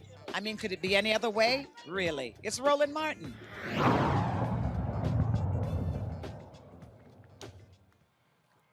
So sad news in the world of fashion. Virgil Abloh, the leading designer who successfully fused streetwear and high fashion, has passed away. His death was announced Sunday by Abloh's off-white label and the luxury group Louis Vuitton Moet Hennessy. Abloh battled a rare aggressive form of cancer, cardiac angiosarcoma. Since his diagnosis in 2019, he had undergone numerous challenging treatments, but chose to keep it private. He was the artistic director for Louis Vuitton's menswear. Again, he's dead at the age of 41. The pioneering black congresswoman from Florida, Carrie Meek, has passed away at the age of 95. She became the first black woman to serve in the Florida Senate since the 1800s, when she was elected in 1978. She started her congressional career in 1992, and at the age of 66, her son, Congressman Kendrick Meek, who replaced his mother, said she treated everyone she came across with respect, no matter what job they held. To the Speaker of the House, you go out of your way to speak to the people that clean your office. And I think about that, which interesting because members of Congress feel that that person that's cleaning the office can't do anything for them. But she said that person that cleans the office or clean the bathrooms would probably do more for you than the Speaker would, and which is true. She knew all the names of the janitorial staff. She knew the people in the cafeteria. She knew the Capitol Police officers. She knew the people that worked in the garage, in the Rayburn building, the Cannon building by name. You know, not, hey, he works, or she knew them. And she would talk to them and they would, do things like, Miss Meek, the weather's changing, or this is happening, or that's happening. And that was her friend. Those were her friends here in this institution. Julian, your thoughts about the passing of Congresswoman Carrie Meek and Virgil Abloh? It was so good to see Kendrick talking about his mom. She really was one of the most dynamic, outstanding, and as he said, caring person. She spoke to everybody. She knew everybody. She was my soror. I can't say she was my friend because we didn't have it like that, but she was a beloved acquaintance that I really cared a lot about. She will be missed. She really put her footprint on the Congress, and she cared about everybody, but especially about the little people. She never hesitated to remind us that she was a descendant of enslaved people, the descendant of sharecroppers, and that's a sensibility that I like to see many of our African American elected officials embrace. Congo. First of all, with Representative Meek, it's a demonstration of the class that we're missing from so many of our Congress folks today and representatives. And it's sad to see her passing. And it reminds me of a story or saying that I believe Joe Madison said, be careful, be nice to everybody on your way up because you might see them on your way down. And, Representative Meek was, just took care of everybody. And that's just really important. And as it relates to Brother Virgil, we also have to be mindful of the fact that this happened over the last few days, but today is Chadwick Boseman's birthday, who we also lost to his form of cancer at a very young age. And so to see, and Chadwick and I are born in the same year, and so to see such young talent, such pioneering young brothers just be taken from us so unexpectedly, it hurts, man. And to see all the tributes to Virgil out there, it's great to see that he was appreciated and loved. But, it really just hurts, man, because they say the good die young, but, Karen Meek was an elder, and she was great as well. So we just pay respect to all of them. Maurice? I think you're on mute, Maurice. Representative Meek, she was an icon. She fought for our rights, and it's really sad to hear about her passing. That's why I always say it's important to give individuals their flowers while they're on the earth and can receive them. And I know she received her flowers, and her family is in my prayers. Now, Virgil, he broke barriers. It's important for little Black boys and girls to see someone who looks like them in an important position like this. He was the first African American to design for Louis Vuitton. He was young, but in his 41 years, he made a tremendous impact on the world. He changed the fashion industry. And I know many people who were inspired by his work. And as my brother just stated, it did remind me of Chadwick Boseman's passing. They were both put on this earth. They made their impact, and they were called home early. They both did what they needed to do and made that tremendous impact on the world. All right, folks, we surely appreciate all three of you joining us on the panel today. Thank you so very much, Julian Omokongo and Mel Reese. Got to go to a break. We come back. We'll pay tribute to Lee Elder, the first African-American to play in the Masters, legendary golfer who passed away at the age of 87. That is next on Roland Martin Unfiltered on the Black Star Network. Oh, that spin class was brutal. Well, you can try using the Buick's massaging seat. Ooh, yeah, that's nice. Can I use Apple CarPlay to put some music on? Sure. It's wireless. Pick something we all like. Okay, hold on. What's your Buick's Wi-Fi password? Buick Envision 2021. Oh, you should pick something stronger. That's really predictable. That's a really tight spot. Don't worry. I used to hate parallel parking. Me too. Hey. Really outdid yourself. Yes, we did. The all-new Buick Envision, an SUV built around you. All of you. Betty is saving big holiday shopping at Amazon. So now, she's free to become Bear Hug Betty. Settle in, kids. You'll be there a while. Ooh, where you going? Folks, Black Star Network is here. Oh, no punches! I'm real revolutionary right now. Support this man, Black Media. He makes sure that our stories are told. Thank you for being the voice of Black America, Roland. Stay black. I love y'all. All momentum we have now, we have to keep this going. The video looks phenomenal. See, this difference between Black Star Network and Black-owned media and something like CNN. You can't be Black-owned media and be scared. It's time to be smart. Bring your eyeballs home. You dig?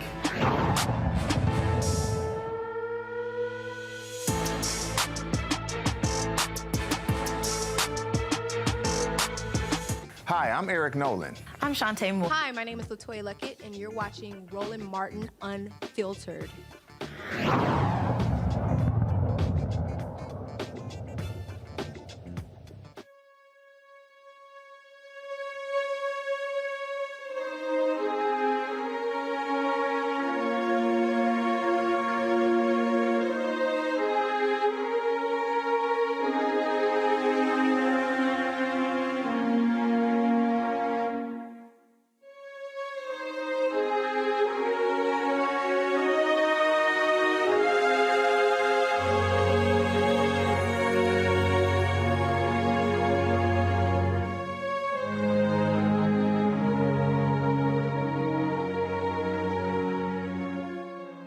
The golf world suffered a major loss with the death of Lee Elder. Folks, he, of course, was a tremendous force in the game of golf. Not only was the first African-American to play in the Masters, he also broke the color barrier in the Ryder Cup, making the 1979 American squad and going 1-3-0 in the United States 17-11 win over Europe. He won 4 times on the PGA Tour. In addition to that, he was a source of pride for many golfers and someone who they reached out to for advice and counsel. This year, he joined Jack Nicklaus and Gary Player as an honorary starter at the Masters for the first time. Health issues prevented Elder from hitting a ceremonial first tee shot, but he was recognized for his accomplishments. Lee Elder is the first black man to compete in the Masters, and in doing so, blazed a trail that will inspire the game of golf and future generations of players. We are delighted today to have with us a number of black golf professionals who are proud members of the PGA of America. They undoubtedly were inspired by Lee Elder and his message that the game of golf belongs to everyone. Today, Lee Elder will inspire us and make history once more, not with the drive, but with his presence, strength, and character. Lee, it is my privilege to say you have the honors.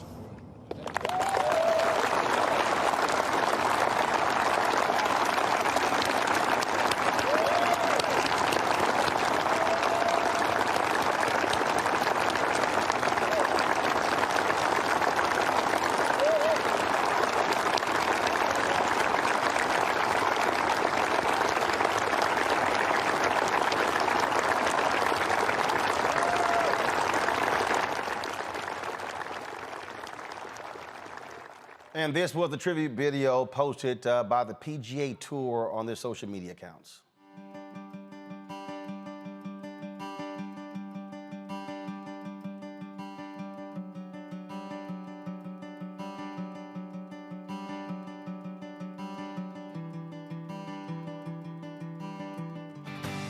Yes, in the middle. Lee Elder to stand on that first tee is a wonderful recognition, but let me tell you what actually transpired. Jaime Diaz approached me and said, look, why don't you phone Augusta and see if they would consider this? The chairman of Augusta thought it was a very good idea, and I thank the Augusta National for doing the right thing. And I'm so pleased for Lee just to be on the first tee and create some new history for Augusta. Lee was the first black player to play at Augusta. I think it was really nice of Augusta to turn around and honor him and have him be part of what we're doing.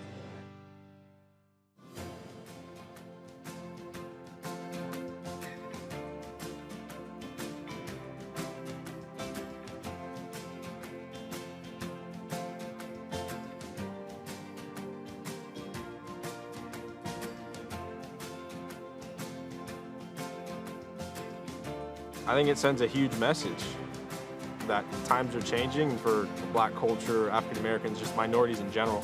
That was a huge statement from Augusta, having Lee with Jack and Gary, who are obviously the 2 biggest legends of the game.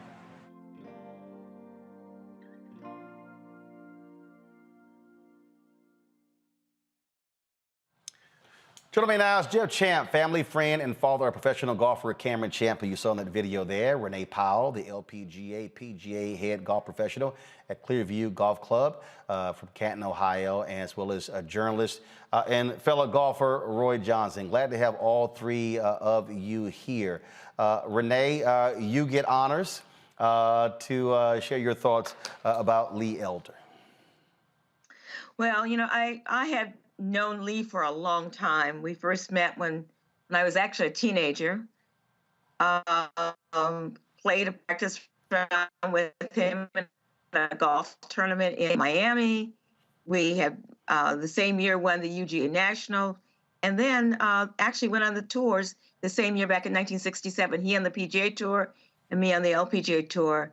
He, over the years, has just been a great friend, and I was so stunned to hear of his loss last night because I just talked to him about within the last week, he called me and said that, hey, I've got something I'm really excited about, something that a project the two of us can do together next year during the at the time of the U.S. Open.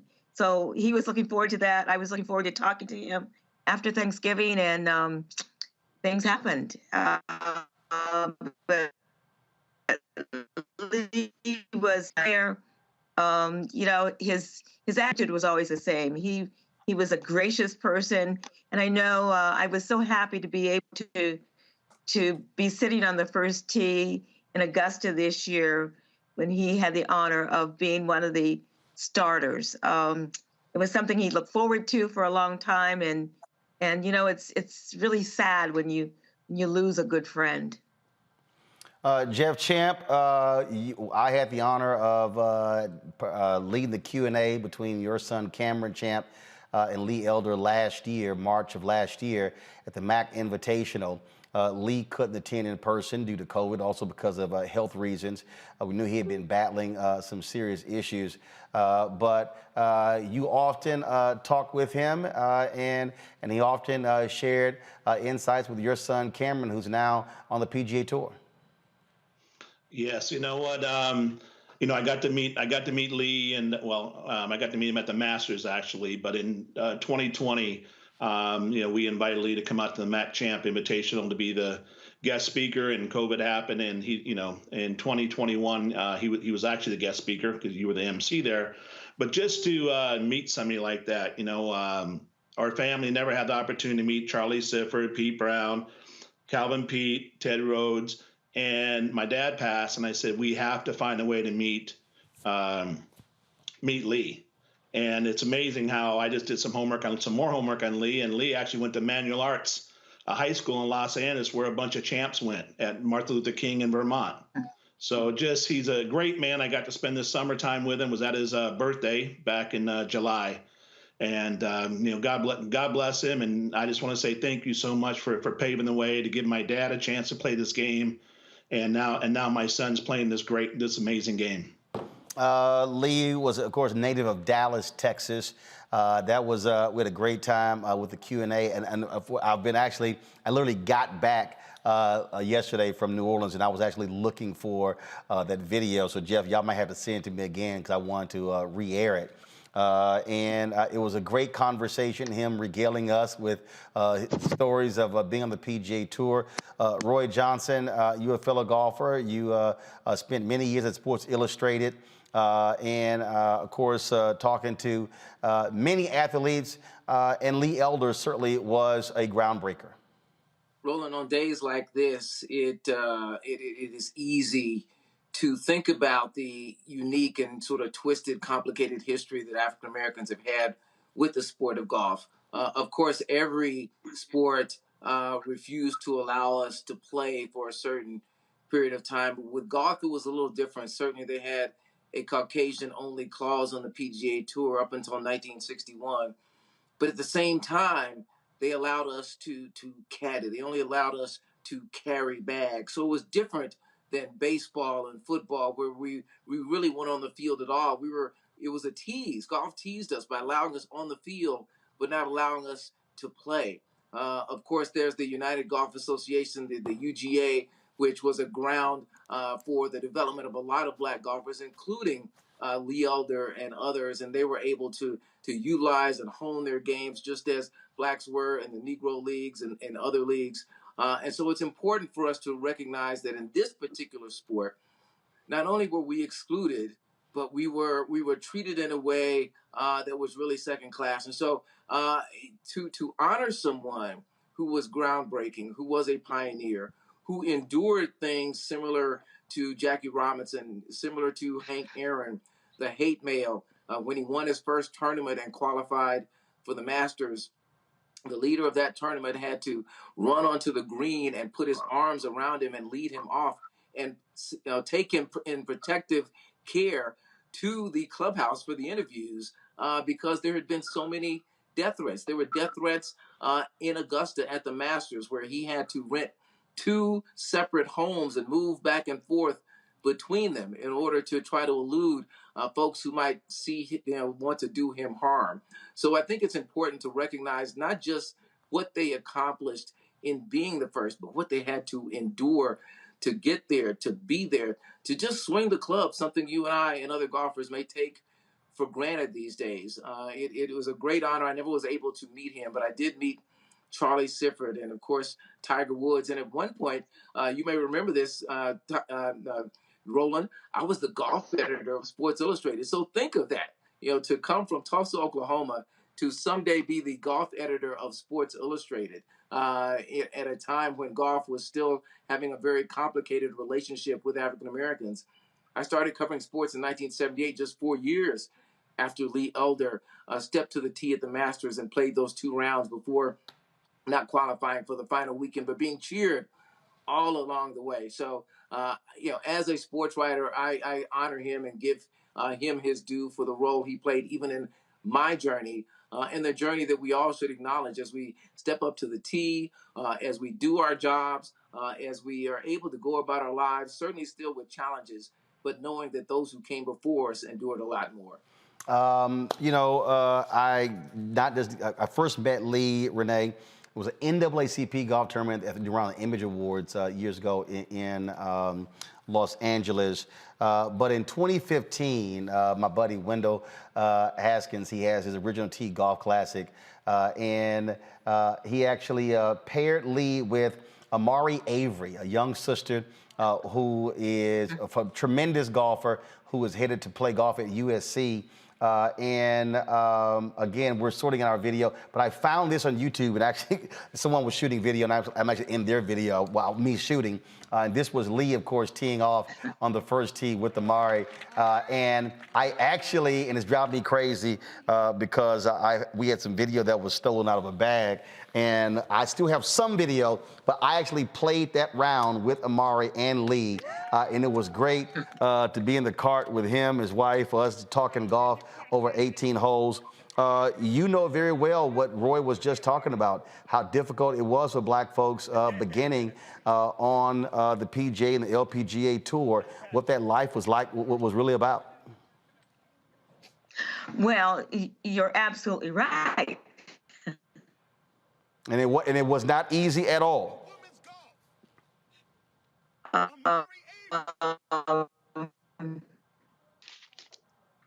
It was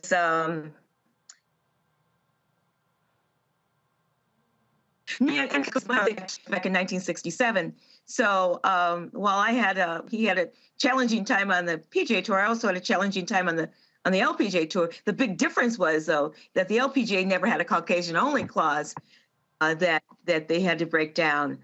But just being out there and at least during the I know in the 70s there were few more.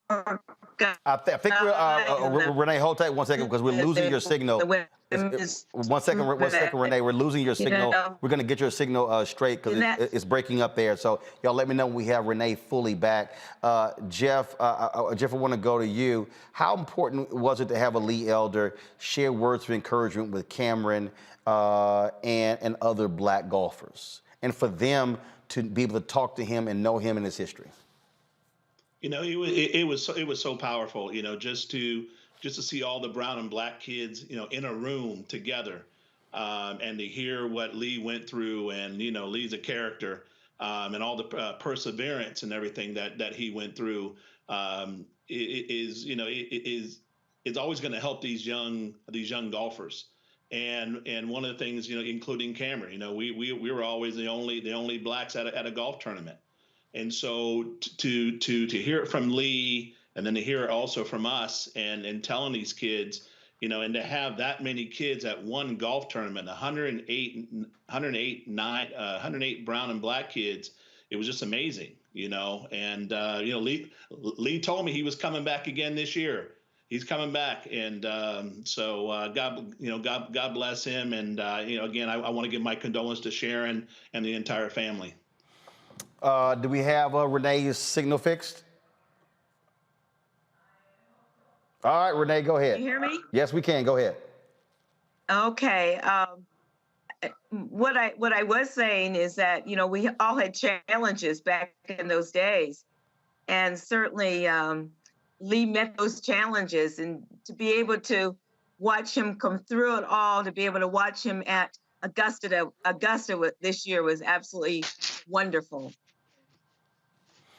Roy, when we think about Charlie Silford, I got a chance to meet him when he was celebrated here with the Medal of Freedom here in D.C. And we think about Teddy Rhodes, when you think about James Black, you think about, all those cats. I remember talking to James and meeting Calvin Pete and them talking about what it was like to be on tour, and they had to travel with their pots and pans and cooking for each other because they couldn't go into restaurants. Feces being placed in golf holes, so they reach down and grab their ball, having to deal with that. And just all of the indignities just to be able to play a game. And so when I love when people talk about the greats of golf, or the greats in any sport, and I always say, frankly, anything up until the mid-'70s should have an asterisk next to it, because the black athlete did not have the same opportunity. And so when you hear these greats, the reality, we talk about who won X number of majors and X number of tournaments. Well, the black folks had the freedom to be fully free Americans and play in the NCAA and play college football and basketball and golf and these sports. You may very well be talking about a Charlie Silford or Teddy Rhodes or Pete Brown or a Lee Elder with multiple major winners and far more wins if they did not have to deal with the reality of being black playing. Oh, there's no question, Roland, that every sport should have an asterisk to it for anything that transpired before the 1960s, because of that, what you just absolutely said, because it was not a level playing field. It wasn't even a field that we were allowed to participate. When I think about what the athletes that you mentioned in golf endured, I think about cooperation, camaraderie, and endurance. I mean, the camaraderie and cooperation they had to have with each other to lift each other, because they were all going through these unbelievable circumstances that too many have forgotten about. And I'm glad today that we have the opportunity to remind people that it wasn't just about playing the game. It was about enduring and surviving, even more so than maybe some of the people in team sports. And again, this is, and Jeff could speak to this, this is an individual sport. We're at the end of the day, the beginning of the day. It's just you on that tee. You don't have a team. You don't have team. You don't have teammates. You don't have coaches. It's you and that tee and that golf course. And so the fact that they had to endure that they still went on to perform at the highest level. Most of them, by the time they got to the PGA and got their card, were past their prime. So we didn't even see them really in their prime for the most part. But that's because they were excluded until 1961. So the fact that they were able to support each other and still endure and prosper at the highest level of the game is something that should be remembered and not forgotten. As we teach our histories, we teach all of our histories. Every golfer on the tour should know the history of that sport, the good, the bad, and the ugly, so they can appreciate it every time they step up to the tee. Well, one of the things that, Renee and Jeff, is that one of the things that we can definitely say, anytime you saw Lee, even when he was battling his health issues, when he had the oxygen tank attached to him, you saw him at the Masters. We had to take a break at the Invitational Q&A. Lee always had a smile on his face, and it was about joy. It was about joy, Renee, and he loved the game. He loves teeing it up, and I was joking with him big time. We're going to restream that tomorrow. I really want y'all to see the Q&A. When we first restreamed it, we had some audio issues, and so we're going to try to get that out to you. But that was the one thing. He always had a huge smile on his face, Renee. He did. He loved golf, and golf just made him happy. And it made him happy when he was able to do things with other people and for other people. I mean, he lived his life to play the game. He lived his life to be around others and to get them to enjoy the game of golf. I never saw Lee angry, ever.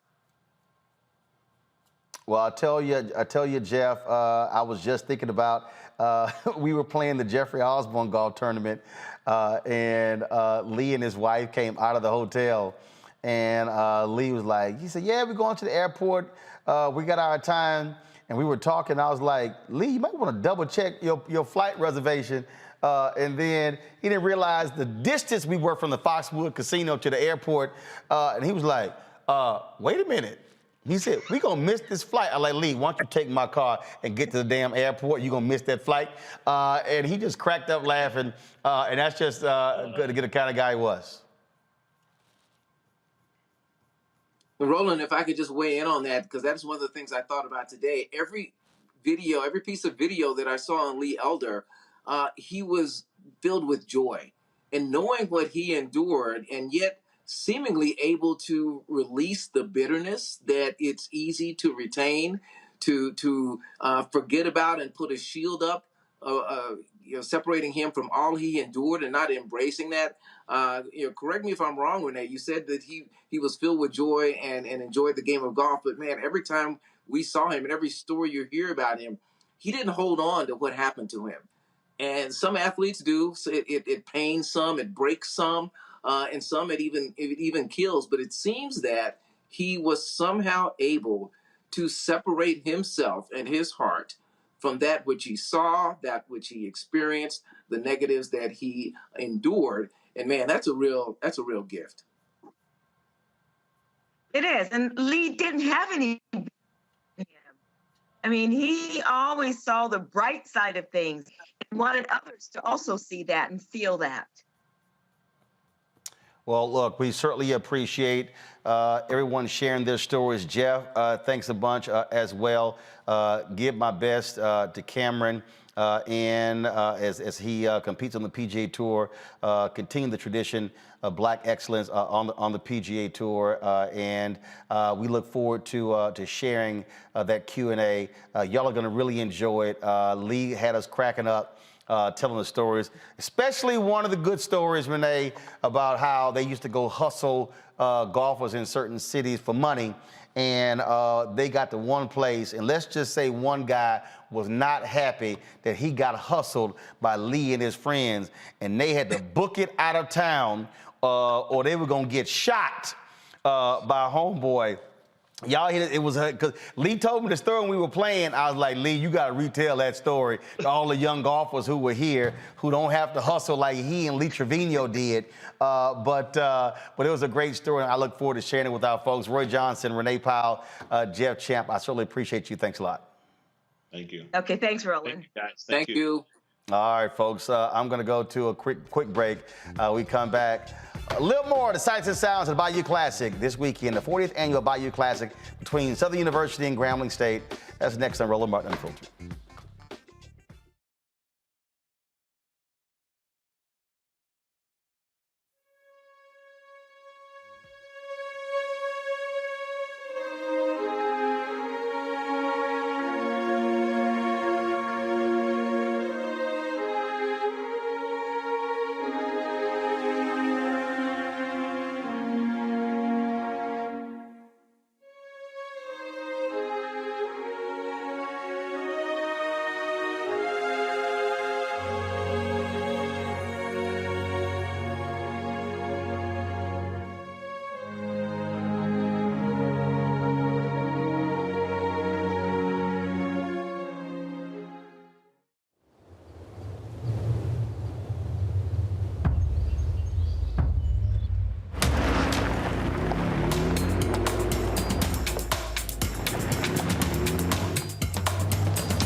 Black Star Network is here.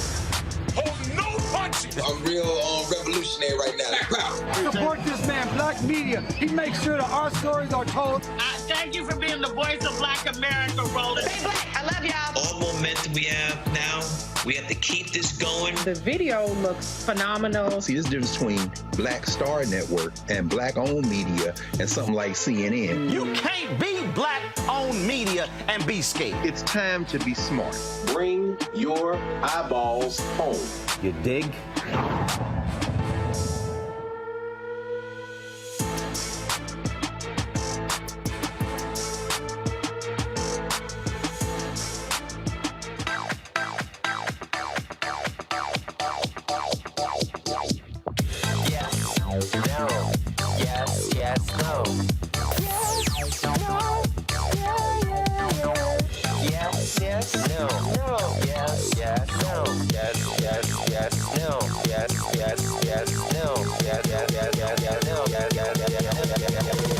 I need to try it first.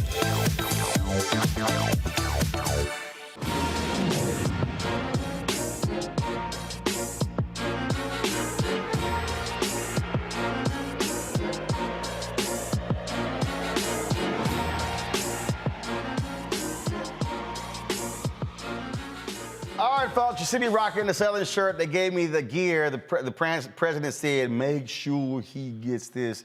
And so I'm wearing their hoodie on the show today. It was a thrilling weekend as Grambling beat Southern last-second field goal to capture the 48th annual Bayou Classic. Cameras were there partnering with Coca-Cola. We were there at the coaches' luncheon. We were there, of course, for the show before the Battle of the Bands and the Step Show. Then, of course, the parade on Saturday. Then, of course, we had on Saturday, we were broadcasting live from Champion Square. Then, of course, we also live streamed the halftime show, the full halftime show. And so here's just some of the stuff that we shot Saturday night as well, including as I shot that moment from the field when Grambling kicked that field goal and the crowd went crazy. Y'all check this out. Hey, folks, I'm Roland Martin with the Black Star Network. Welcome to the 48th annual Bayou Classic halftime show, presented by Coca-Cola, featuring the Southern University Human Jukebox and the Grambling Tigers Marching Band. Let's bring the fun!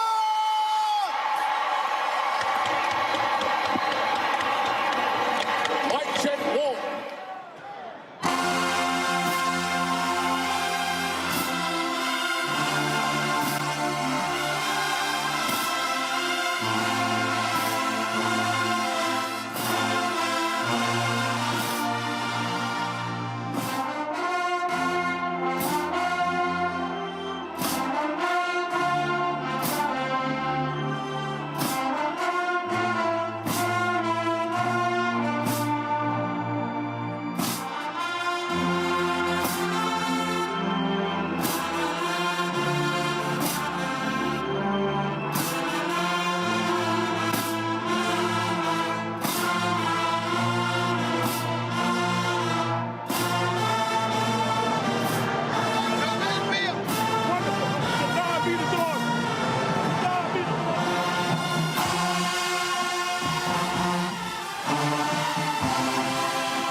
20. All right. DC. Yes, sir. All right. Nice to meet you. All right, Frank. Good to meet you. Yes, sir. Good job, man. Nobody believes but us. Ain't nobody believes but us.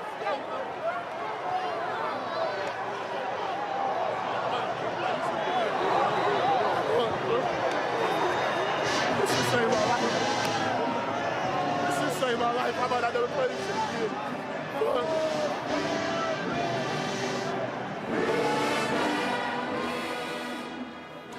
Quite an emotional moment there for a lot of the Grambling players.